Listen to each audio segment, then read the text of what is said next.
Hello students, I welcome you all for my today's class. So today we are going to discuss about the cytohormonal study or related with the cytohormonal study.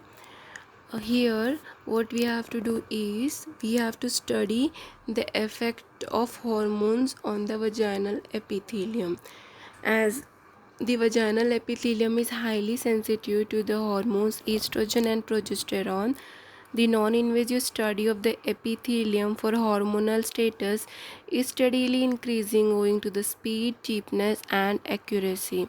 So here coming to the instructions, the instructions it should be given before doing cytohormonal studies to avoid interference for about 40 so to avoid intercourse for about 48 hours, not to use vaginal douche for 24 hours, to withhold use of any hormonal drugs, because if she is taking any hormonal drugs then it can change the epithelium or it can give the false results. Procedures: the lateral wall of the upper third of the vagina is lightly scraped with the wooden spatula after taking due precautions mentioned earlier. The material so collected is to be fixed and strained as mentioned earlier. As mentioned in the pap smear test, the physician should mention the following information such as age, LMP, menstrual pattern and any hormonal therapy.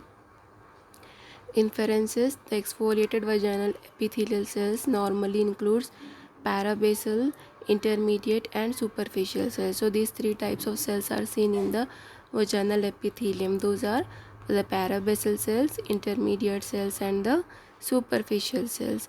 So the parabasal cells are small.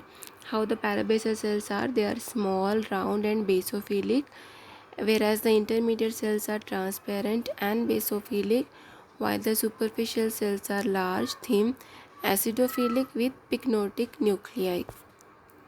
So these three types of cells are present. So the estrogen produces superficial cell maturation. So if the estrogen is more in the vagina, then it produces the superficial cells maturation, whereas the progesterone, androgen, corticosteroids, pill and pregnancy produces intermediate cell maturation, whereas the lack of any hormonal activity produces parabasal cell predominance. So in the menopausal and in the postmenopausal age, you will find more number of parabasal cells.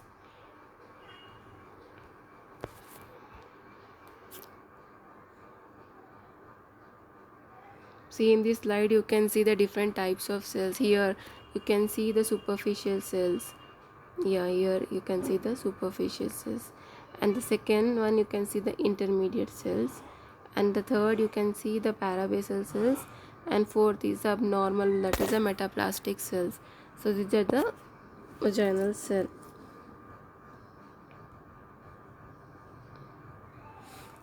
So how to differentiate it is a estrogenic smear or progesterone smear is: the estrogen smear is suggested by preponderance of large eosinophilic cells with pycnotic nuclei.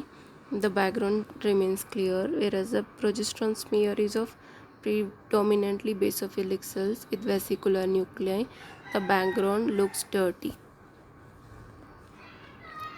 Interpretation: how to interpret the results is: the number of cornified cells per 100 cell counted is expressed as the cornification or karyopyknotic index. It is mostly replaced by a more appropriate expressive method which is called as a maturation index or MI.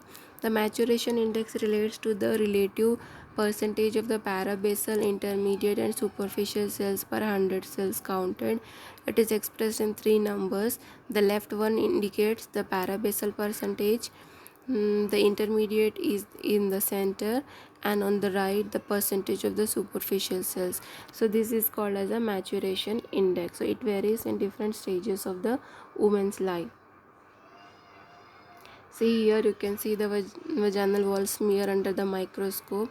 This is a normal and this is a heteropic smear. Normal smear, how the superficial cells are predominate, the lower nuclear or cytoplasmic ratio you can see here. The nucleus is smaller, cytoplasm is more, which is called as a lower nucleus-cytoplasmic ratio, and pycnotic nuclei. You can see here the different pycnotic nuclei are present. Whereas in atropic, that is around the age of menopause, you can find the more parabasal cells. You can see here the more number of parabasal cells are present. High nuclear cytoplasmic ratio, that means the nuclear size increases compared to the cytoplasm, and inflammatory exudates are present. So this is coming to the maturation index from birth to the menopause. So as I have already mentioned, the maturation index differs in the different lives of a woman. So at birth, the maturation index is 0.95 or 5, and interference is under the combined effect of circulating maternal hormones estrogen and progesterone and corticosteroids. Then in childhood, the maturation index becomes 80-21. It is more towards the left side. So MI shifts to the left because of the diminished steroidal hormones. In the reproductive age, again pre-ovulatory, mid-secretory, during pregnancy and postpartum, and the menopausal you have to see. So in the pre-ovulatory, it is 0, 40, 60. Smear is clear, cells are discrete, estrogen predominantly seen. And in the mid secretory, 0, 70, 30. Smear is dirty, cells in cluster, estrogen is more, and whereas progesterone is more compared to the estrogen. During pregnancy, 0, 95, 5. That is the marked folding of the intermediate cells or navicular cells. In pregnancy, you will find more number of the navicular cells or the intermediate cells. Estrogen is present, progesterone is more, whereas corticosteroids are also seen. In the postpartum, 100-00, that is parabasal maturation can be seen here, and in the that is after menopause, it becomes 0, 100, 0, and more number of the parabasal cells are seen. So coming to the other indications of cytological study, as I have already mentioned, the study of the cells is called as a cytology. So the exfoliative cell cytology is used in follow-up cases of carcinoma cervix treated either by surgery or the radiotherapy. And there is one more study called as a sex chromatin study. The materials are from the scraping of the buccal mucosa, and it is to be strained with the papillocollo strain.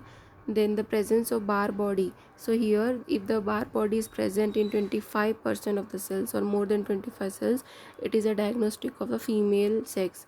So if you have doubt about the male and female sexuality, then you can go for the sex chromatin study. The presence of Barr body in more than 25% of the cells is a diagnostics of the female sex. Aspirated ascitic, cystic, or pleural fluid is subjected to papillocolor stain for evidence of the malignant cells. So this completes the cytology. Thank you.